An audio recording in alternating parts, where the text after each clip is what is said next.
Welcome to Co-op Guild. This is a quick overview and impressions for Restless, a game that's currently on GameFound. If you're interested in the game, check the video description to a link to the campaign. So this is an open world adventure game. We'll be exploring this world map. So you'll be having your character, you'll be moving around the board, and in each location you'll be rolling a couple of dice, and the dice will indicate what to look up in for the book.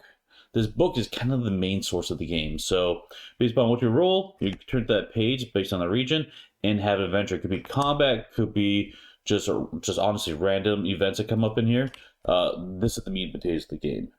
And through that, what you'll be doing is you'll be leveling up your character. So you have all these different attributes you'll be increasing and modifying throughout the course of the game, getting cool legendary loot, getting, of course, experience, resources, and, of course, unlocking new abilities up there. So different types of abilities in combat as you try to complete the game.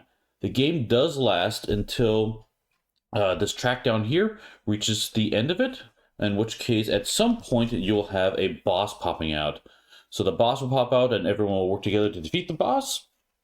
And then after that, you'll be keeping track of that on your player sheet. Once you complete a boss, you can then, of course, save the game. And after you complete a total of 3 bosses, the campaign is finished. So I'm a sucker for open world adventure games. So this is very much in my wheelhouse. And honestly, I really like this one. This was a lot of fun.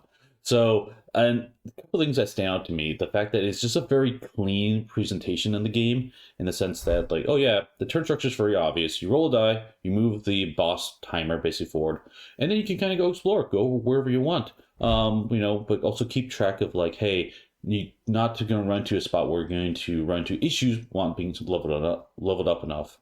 And you roll some dice, open up the book, and just read the paragraph in there and have the adventure. And there's some fun combat in there. Combat's actually pretty quick, which is good because you don't have combat take too long with these types of games because, you're taking a turn around the table. But the combat itself is engaging. The adventures themselves, I found them very varied. A lot of fun stories. The emergent narrative definitely comes out in this one. And I've come back to, like, remembering only after a few plays, like, oh, remember when we went there and this event happened? It's hard to find that in games, and this one definitely sells that to me. I also really appreciate that this seems like it's a very nice packaged game in the sense that, like, it's not going to be filled with bloat. Instead, it's filled with, like, good content. In the sense that, like, oh, oftentimes you're looking at these games with lots of miniatures and stuff. This one is going to be deceptive in that sense, and you're not going to see a lot of components, but the gameplay is there, and there's a lot of ways to explore the game with that book and all the cards. This is one that, as you can tell, I actually really, really enjoyed this one. If you like open world games and you want something that's a clean experience that's not going to take up a lot of space on your shelf, definitely one to check out.